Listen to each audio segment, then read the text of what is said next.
Hello ladies and gents, my name is Thom Gibson and this is another video in a three-part series that I am doing called the best business books to influence your teaching. Today we are looking at Tim Ferriss's 4-Hour Workweek. I still work more than 4 hours, but ton of great principles that I've learned from this book. The two biggest points from the 4-Hour Workweek that I took away are finding things that you can eliminate that you do at work and things that you can automate. The more that you can eliminate and or automate, the less work that falls on you and the more time you have to do the things that you need to do. For me, I wanted more time to do innovative work in the classroom. I wanted more time to plan it. I wanted more time to experiment with it. I wanted more time with my students to do things that maybe in previous years we just didn't have time to do. So a couple of things that I first thought about as far as the elimination step. What are some things that I can kind of just stop doing and it'd be okay? A big thing with this was grading homework. Having students turn in homework that I would actually grade was not the best use of my time. Generally, they would get the feedback a few days later, and it would take me a while to actually grade the homework. And while I was getting a number that I was able to put in the grade book, it wasn't very time efficient or helpful for the students. So instead now, I just check for completion instead of actually grading it, and then we talk about several of the problems together as a class, and I have them grade themselves and make any corrections that they need to. They're getting that feedback immediately and they get a chance to talk about the math and they actually get to see what they did versus what they were supposed to do,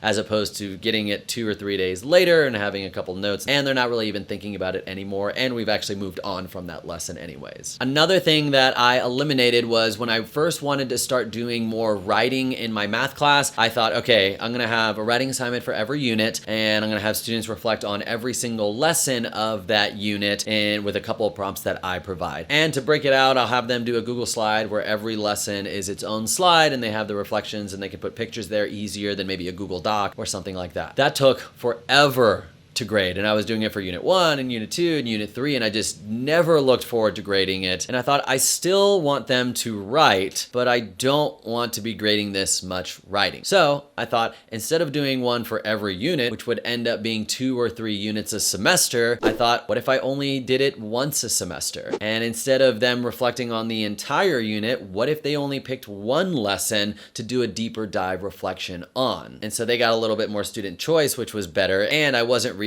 as long of reflections, and I was only doing it once a semester. So I basically just stopped doing as many reflections, and they're still writing and they're still learning how to write, and I'm not spending nearly as much time grading their writing assignments. So eliminating the things that you don't really need to do. The second big piece is automation. What are the things that I can automate, either having someone else do it or having technology do it for me? Going back to the homework piece, I didn't completely get rid of homework grades, but instead started using an online module called Khan Academy, where the students would actually be getting immediate feedback when they're doing the problems and then seeing if they were getting it right or wrong. And then I can log in and all of their grades are already there of what they did for the assignment that I gave them. No extra time on my part grading, but I had grades based on their performance. I automated the grading to Khan Academy. I've been doing classroom jobs virtually since the first year that I was teaching, first in 5th grade and now in middle school. And those jobs have been changing throughout the years based on the things that I found were taking a lot of time for me, that I felt if I can train a student to do this just as good, that'd be awesome. So now, for example, I have a student with really neat handwriting write the entire agenda up on the board, and she just looks at a spreadsheet that I keep up to date of what we're doing that day. I have a student that when I get to the classroom, I set my backpack down,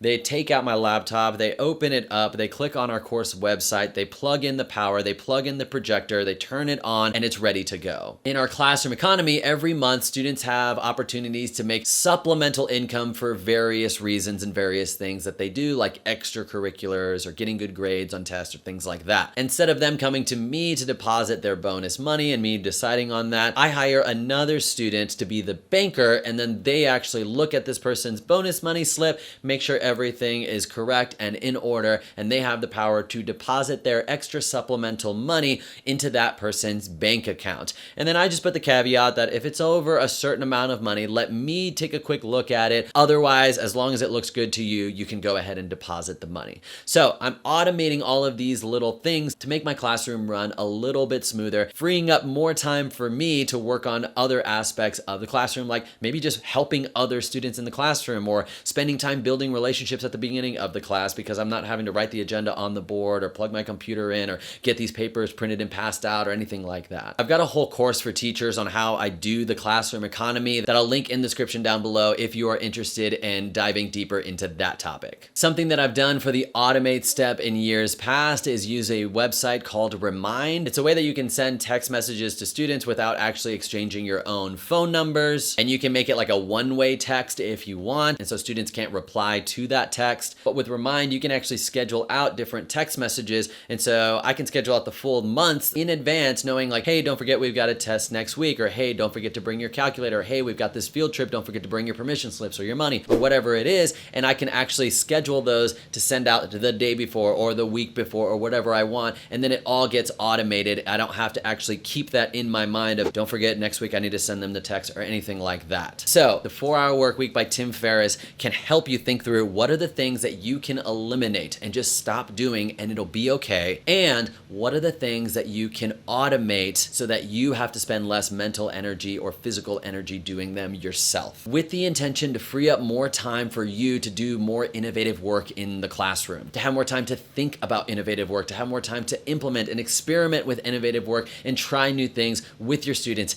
in your classroom. Tim Ferriss has a super popular podcast called The Tim Ferriss Show as well that I love, that you can check out and glean a lot of lessons from him in that medium. So this is a part of a 3-part series called The Best Business Books to Influence Your Teaching. And so let me know if you've read The 4-Hour Workweek or any other Tim Ferriss books and if it's influenced your teaching in any way. I don't talk about it a lot on this channel, but I have my teaching Instagram that I kind of talk about, but I also have an Instagram called Books and Beef Jerky, which is the place that I actually reflect on the books that I've been reading. A lot of them don't actually have to do with education, but have principles that I can apply to education. And I also love jerky, and so there's jerky reviews in there too. And so if you want to keep up with the books that I'm reading, you can follow me at Books and Beef Jerky on Instagram, as well as Gibson Education on Instagram, which is completely education focused. And again, if you'd like to learn about the classroom economy and take the course that I made for teachers on how to create and manage a classroom economy, you can go to the link in the description. It is thomgibson.com/classroom economy. And if you'd like to stay in the loop with any upcoming videos, I post videos to help you do innovative work in the classroom. Go ahead and hit subscribe, hit the bell if you want to be notified immediately when I post a new video. I am Thom Gibson. I hope you learned something today, and hopefully I will see you in the next one.